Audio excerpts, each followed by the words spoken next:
5 poin penting pencairan gaji ke-13 dan informasi terkait dengan pemberlakuan skema pensiun fully funded, pensiunan semakin sejahtera dan pencairan gaji di bulan Juni 2025.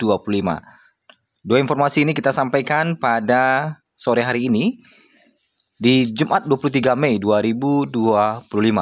Kita masuk di informasi pertama terkait dengan Taspen sampaikan 5 poin penting pencairan gaji ke-13 yang wajib diketahui oleh para pensiunan. PT Taspen Persero secara resmi telah mengumumkan pelaksanaan penyaluran gaji ke-13 tahun 2025 bagi para penerima pensiun dan tunjangan. Penyaluran ini bentuk komitmen negara melalui Taspen dalam mendukung kesejahteraan aparatur sipil negara yang telah memasuki masa purna bakti. Pemberian gaji ke-13 mulai disalurkan pada 2 Juni 2025 mendatang. Kebijakan ini mengacu pada PP nomor 11 tahun 2025 tentang pemberian gaji ke-13 kepada penerima pensiun dan tunjangan tahun 2025 dan Surat Direktur Sistem Perbendaharaan Kementerian Keuangan. Corporate Secretary Taspen Hendra menegaskan bahwa proses pembayaran akan dilakukan tanpa perlu pengajuan atau autentikasi ulang, sehingga peserta tidak perlu melakukan verifikasi data atau tindakan administrasi tambahan. Pembayaran ini mencerminkan penghargaan negara terhadap kontribusi para pensiunan serta menjadi salah satu bentuk nyata kehadiran negara dalam menjamin keberlanjutan penghasilan bagi ASN yang telah menyelesaikan masa baktinya, ujar Hendra. Beberapa poin penting dalam pembayaran gaji ke-13 ini ada 5 poin penting yang wajib Bapak Ibu ketahui. Pertama, besaran gaji ke-13 dihitung dari komponen penghasilan Mei 2025 yang terdiri atas pensiun pokok, tunjangan keluarga, tunjangan pangan, dan tambahan penghasilan. Kedua, tidak dikenakan potongan iuran maupun kredit pensiun, kecuali potongan pajak penghasilan sesuai ketentuan peraturan perundang-undangan. Untuk pensiunan yang mulai menerima pensiun setelah 1 Mei 2025, pembayaran gaji ke-13 tetap dilakukan mulai 2 Juni 2025.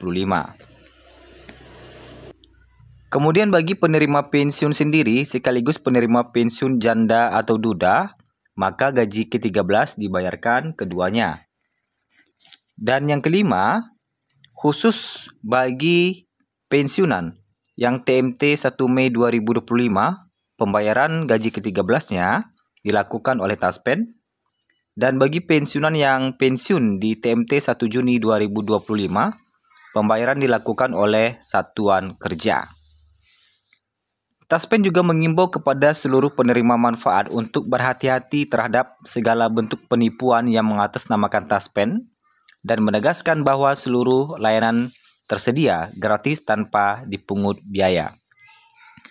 Komitmen ini selaras dengan arahan Kementerian BUMN melalui Menteri Erick Thohir yang menegaskan bahwa kini BUMN adalah kapal induk yang menyatukan semua untuk membangun keseimbangan ekonomi dan pertumbuhan bisnis, serta memastikan juga kesejahteraan masyarakatnya, tutur Hendra. Di samping itu, sebelum kita bahas terkait dengan pesangon pensiun fully funded, sekarang sudah 23 Mei 2025, artinya tinggal 8 hari lagi menjelang pencairan gaji Juni 2025. Bagi Bapak Ibu yang sampai sore hari ini belum melakukan autentikasi, silahkan lakukan autentikasi agar pencairan gaji di bulan Juni nanti tidak terkendala. Jadi untuk gaji Juni ini tetap melakukan autentikasi, sedangkan untuk gaji ke-13 tidak perlu autentikasi. Nah, itu poin pentingnya. Untuk gaji Juni tetap melakukan autentikasi sesuai dengan waktu yang telah ditentukan.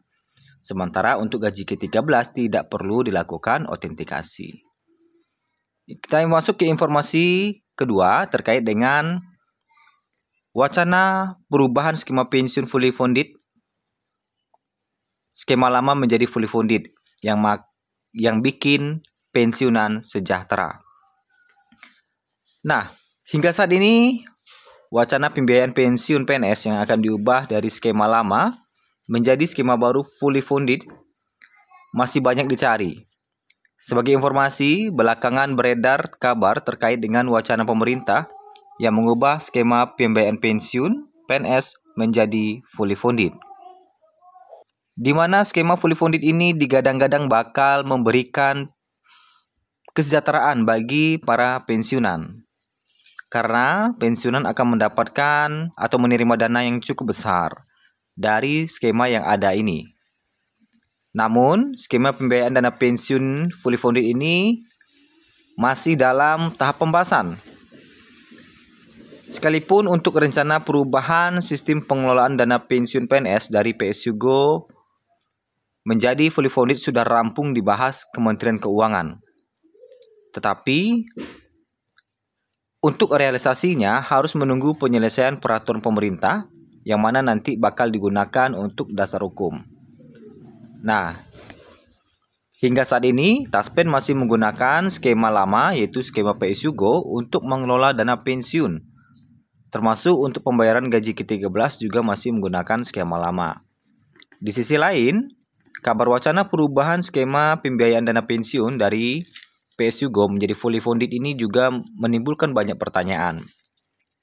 Salah satu pertanyaan, kapan mulai diberlakukan aturan ini?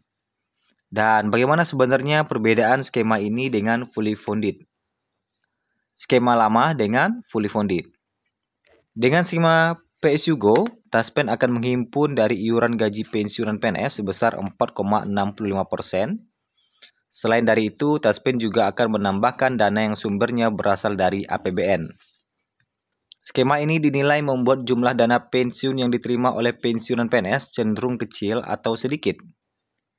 Lantaran para pensiunan PNS nantinya akan memperoleh sekitar 30 hingga 40% dari gaji terakhir yang diperoleh oleh mereka. Sementara itu, apabila diterapkan skema fully funded, iuran dana pensiun bakal dihitung dengan persentase dari take home pay. Take home pay di sini dapat diartikan juga gaji bersih setelah dipotong dan bukan dari gaji pokok. Nah, sumber dana iuran merupakan patungan antara PNS dan pemerintah. Karena itulah, jika menggunakan skema fully funded ini, diproyeksikan pensiunan PNS bisa menerima dana pensiun yang lebih besar. Terkait dengan kapan mulai diberlakukan, hingga saat ini pemerintah masih belum menerbitkan aturan turunan terkait dengan pemberlakuan skema fully funded atau pesangon pensiun hingga 1 miliar. Sehingga kita masih harus bersabar menunggu pemerintah menerbitkan aturan terkait dengan realisasi pembayaran pesangon pensiun fully funded.